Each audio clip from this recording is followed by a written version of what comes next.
Alright, what's up YouTube? It's gonna be my first video I'm doing today. And I've been pondering about this for a couple months now, really. I'm like, dang, I gotta get on YouTube. How can I start it off? What would be the good thing? Well, this came in a couple days ago. This Viper PS2 Gen 2. PST Gen 2, I'm sorry. And I thought that with such a highly anticipated item, why not start with this? So here we go. Alright, this here is what you get. Viper PS2, PST Gen 2. I don't know why I keep doing it. It's a 1:6x24 low variable magnification optic. I would say probably really popular with 3 gunners, except for the fact that this thing is pretty heavy. I mean, it's not like ridiculous, but compared to most scopes I feel, it's definitely got some meat on it. I don't have a scale with me right now, so I'll wait to give you some exact numbers, but I mean, fit and finish is flawless. The build quality, of course, is great. Vortex puts a lot of thought and care into their Viper line, and pretty much all their line. I love Vortex. I probably had about 5 of their optics. I got rid of a couple of them, not because they were bad, just because I needed something else. But I plan on keeping this one for the long run for sure, no matter I like it or not, because I got a crazy, well, I'm not gonna say that. But glass is crystal clear. I have been outside with it, it looks great. The zoom range, I mean, the zoom thorough knobs, everything's really smooth. Excuse me. Nice turrets, very tactile, and they're huge. I mean, they're kind of tough to grab because they're kind of short and stubby, but I mean, there are some nice quality turrets. If I remember correctly, they borrowed the turrets from the Razor Gen 2 line and brought it to the Viper line. Yeah, I hadn't got a chance to go out and shoot it yet because I'm still waiting on my mount. I got an Ettleball mount coming. I've been seeing them a lot on Facebook, so I figure I'd give them a try. Let you guys know what I think about that as well. I'm sure it's not complete junk because it got pretty good reviews on Optic Planet. When I looked up, when I was trying to look around for, I couldn't find much, but the couple that I found, they were nice. The illumination is awesome. It's a dot directly in the center. It's not like a part of the reticle like the Gen 1 PST line, where you know it'd be the segmented circles and the dot. So you kind of had like a EOTech-ish type deal going on. This one here is just the dot in the center of the crosshairs. Pretty simple looking crosshairs too. I mean, you got bullet drop compensation, you got some left and right windage marks, and then a basic duplex that's kind of thin but gets thicker towards the end. So nothing real spectacular, like a real tactical reticle, something like a horror style or US Optics, things like that, even some of the Lua poles. But I mean, for what I need it for, this will be fine. I'm thinking I'm probably gonna put this on my 11.5 inch. I know a lot of people are gonna be like, why would you put that on your 11.5 inch? Well, unlike most people, I plan on shooting my 11.5 to at least 400 yards whenever I get a chance to do so. And with the dot being only in the center and at 1 power, this can act as a red dot. So I'm pretty sure I'll be pretty quick with it as well. So I'm not worried about that at all. Once I get some more time behind it, some training behind it. But let me talk some more about this optic here. What we got here.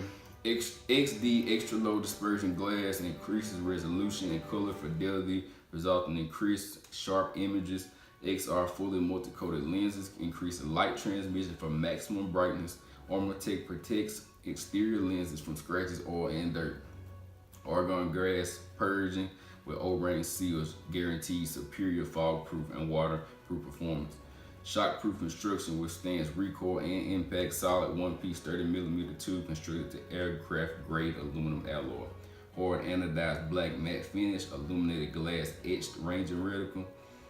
The entire reticle is not illuminated, so I think I should change that. Matched turret and reticle subtensions 4x zoom range. So, and here's a picture of the reticle on the side of the box, in case some people are interested in it.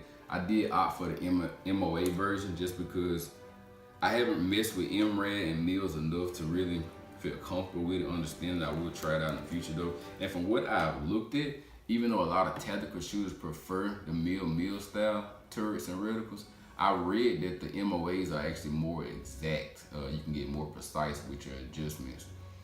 It's just that the mills are easier to calculate, I guess, because you can do it in 1/10 of a mil. So 10 clicks would be 1 mil, as opposed to you got 1 click is half MOA, so 2 clicks would be 1 MOA. Now, that's surprising. I expected it to be a quarter MOA. But you do have off marks, of course, between every brightness adjustment. You got 1 to 10 adjustment, 1 to 6 on the magnification. And you got your optical focus here, or some people say that you can adjust your eye relief with it, but I guess in a way you kind of can, but not really. And as far as the 1X goes, it is not a true 1X, of course, because I mean, as I move around the room, you can see everything kind of bulge up.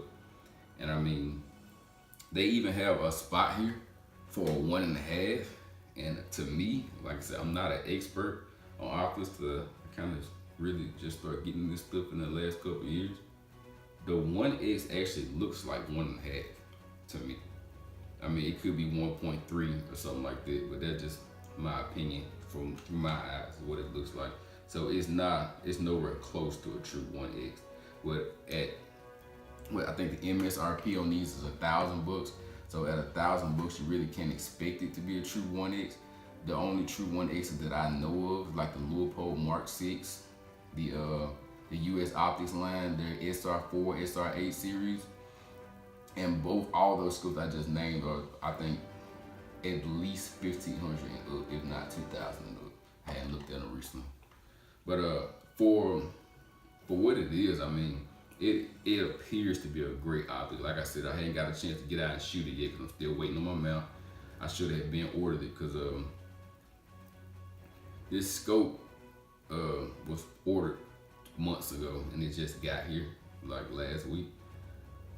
So I should have been ordered the mount, but I was being lazy, and I was like, they told me that they probably wouldn't ship it to me until it came directly from Vortex. They told me they probably wouldn't ship it out until April, Mayish. So I had like a 3 to 5 month wait period. The order was placed in December. So yeah, that's why I don't have a mount. But I mean, I'm not disappointed whatsoever. Everything I expected, and it is beautiful. I mean, this scope is beautiful. I have a buddy that has the Razer HD Gen 2, and the overall build and design is exactly alike. If they were sitting right next to each other without them writing on them, they would actually be the same scope, except for that this one is black, and of course y'all know that the Razers are that grayish, brownish color that I don't like. But I mean, it's fine. If I had one, I wouldn't complain. I promise I wouldn't. But I mean, overall, man, it is nice. Even looking directly into it, it is flawless. Flawless. There's no distortion around the edges or anything like that. So like I said, MSRP I think is about $1,000. I'm not sure what they're costing around the internet. I think I saw them on Optics Planet for around 700. I can't remember for sure, but I think so. So keep an eye on Optics Planet. They always have coupons and deals and stuff like that. I'm sure you can find them around for maybe even a little less than that. But I mean, right now I have no idea. Like I said, MSRP $1,000, but of course Vortex, they're gonna sell a little lower than that. And in addition to all that, if you don't like it, you got that unconditional lifetime warranty. So there's that.